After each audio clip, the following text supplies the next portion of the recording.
A day to go until it's election day in the United States. So, as you know, one of the things that we have been talking about quite consistently for all the way through this is a central theory that is being proven time and time again by polling. Now, I know that it's going to seem like I'm each way elbow here, saying ignore the polls on one hand but the polls on another are completely right. But look at this.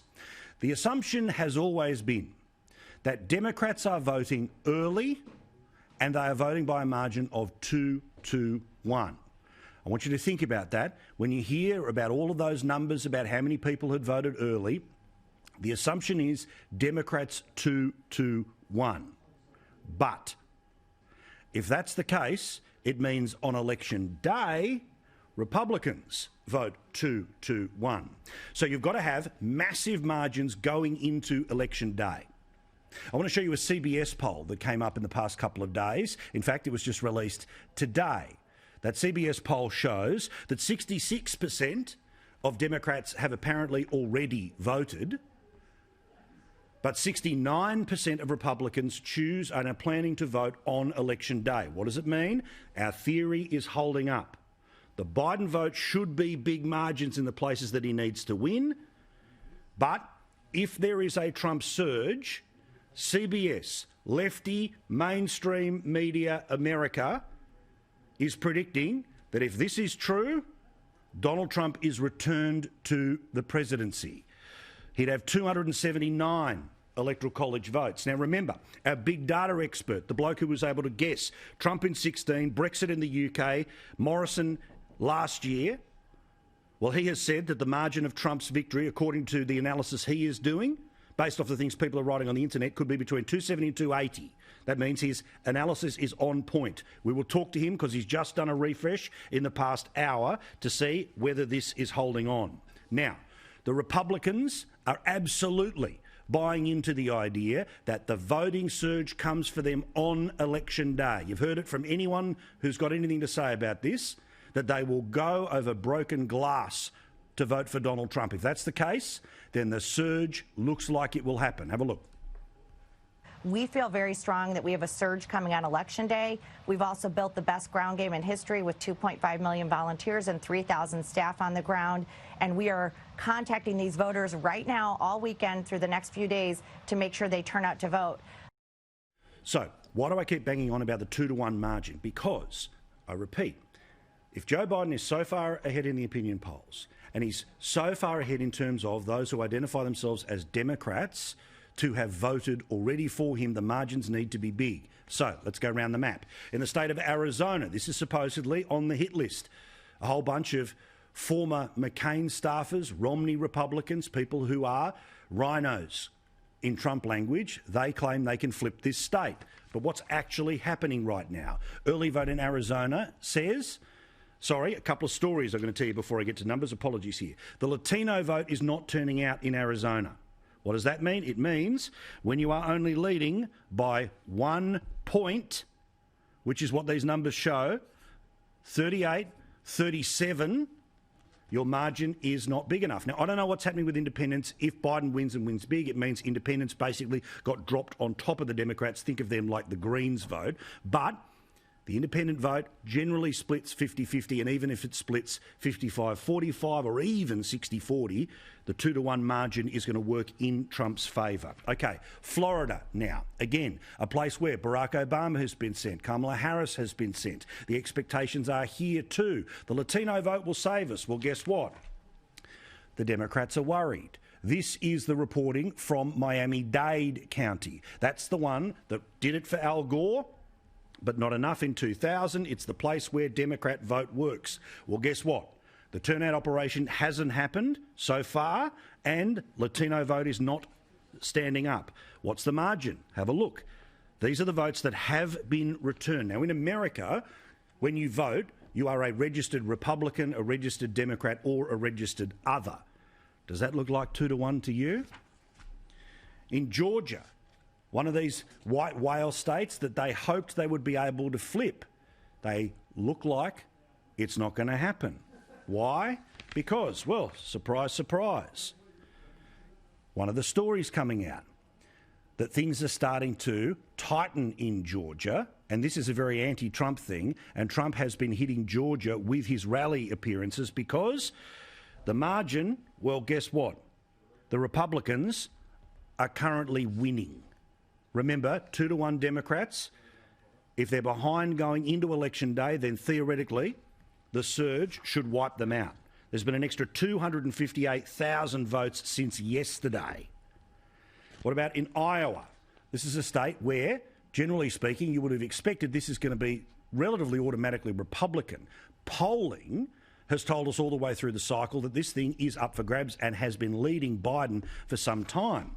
But a poll was released in the past 24 hours from the gold standard of all American polling. Now, I'm not cherry-picking this because it's good for Trump, but to give you an idea of the detail that goes into this particular polling, the Des Moines Register polling, they are able to successfully predict what happens in the primary caucuses, where they can work out who's going to come first, second, third and fourth. And remember, the caucus system is people turning up into a room and dividing into corners. It's about as impossible to pick as anything, but they say what was split has now fallen Trump's way, and he's now in front by the best part of 7 points. So, is the early voting good for Biden when the polls were good for Biden? Guess what? The answer, not really. A little in front, and we'll see what happens with the surge, but not 2-1. Iowa, write it down. Michigan, one of those states where, of course, a former powerhouse of American manufacturing, this was one of the states that did not vote for Hillary Clinton despite voting Democrat over and over and over again. These were the deplorables who turned around and gave the middle finger to the establishment that was Clinton. Well, in Michigan right now, guess what's happening there? They have also got polling, and they claim that there is a 7-point difference here in favour of Biden. So, OK, let's look at the early vote. Clearly that must be running away. Only problem is the Republicans are currently winning it. In Nevada, the casino state, one day we'll be able to be reunited sometime soon where I can give you the money I would be currently spending in an RSL club. Now, this is one of those white whale states for Republicans. Republicans have always thought, look, if we can sort of get Nevada, it helps trade off some of the losses we might have in other places that are slowly moving from hardcore red to middle of the road on their way to becoming Democrats, like, say, Colorado has happened. Well, guess what's happening there? Latino vote is not surging for Biden.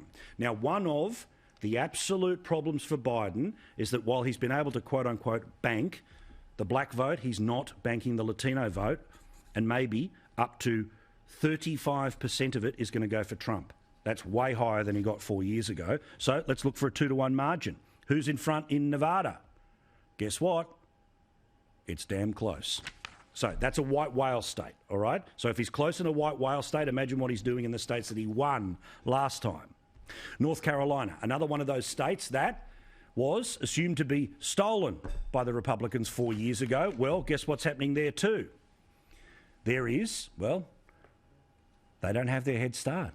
Remember, 2-1. In fact, right now, they're only up 5 points in North Carolina. Now, this state matters and could be a problem for Trump because the expectation is about 80% of the state will vote early. So what's that other factor going to be? If it's added to the Democrats, then obviously it's a runaway.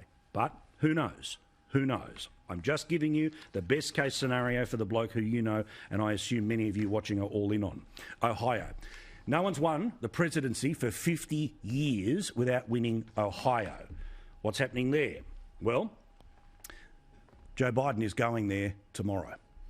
Is Joe Biden going because he's winning everywhere else and he wants to really stick the knife into the Republicans? That's what the blue team would have you believe. But what's happening in the early vote? 2-1 margin. The local governor, by the way, says Trump will win. No, because they've almost got 50% of the vote. Almost 50% of the vote. And remember, it's first past the post in a place where Biden is allegedly leading in the polls and apparently has a 2-1 margin. Now, you've heard an awful lot about the state of Pennsylvania. Why does it matter? Because it's got a big chunk of electoral votes. Put simply, if Biden can win both Pennsylvania and Arizona, it is pretty impossible for Donald Trump to be able to overcome the electoral, you knew I'd do it, the Electoral College block. But in Pennsylvania, something amazing happened today. In its capital city, a newspaper that has not endorsed, and this is the number one read newspaper in all of Pennsylvania, has not endorsed a Republican since 1972. Guess what they did today? They said, we can't stand the bloke, we can't stand the tweeting, we can't stand the noise, he's unpresidential, but let's look on the policies. We back Trump. Now, why is this important? Now, media endorsements, of course, don't matter. They don't really change anyone's vote, but they've been able to lick their fingers and feel the wind. They are seeing a repeat of what happened 4 years ago. And 4 years ago, they did not endorse Trump. 4 years later, they are backing Trump, and the expectation is that he might be able to bring it home. Now, for that to happen, there has to be the surge. I don't have a lot of hope in Pennsylvania because of this. The early vote is being run up. Very significant number. That's why North Carolina means a lot more. It's why Arizona means a lot more. So that's why I just sit, bit of trepidation, see what happens. But I'm just giving you the case here where if he can hold on to Arizona, he doesn't necessarily need Pennsylvania because he's got a couple of those other states. All right, I'll keep going here. I know it's a lot of data and a lot of information. This is my obsession at the moment, and I've got to share it with you. In Texas, the expectation, this will one day go blue. Well, guess what? Latinos are not turning up. Latinos are not doing what is being expected right now. So, of course, while the media will try to tell you it is a toss-up state right now, and NBC, who is not doing local polling, instead national polling, they say that this is fine. But local reporting over on ABC, one of the networks over there, says, guess what? The Latino vote ain't turning out.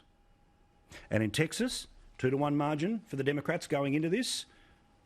Stick it up your jumper. 53-36. Which brings me to the last state worth mentioning. Wisconsin.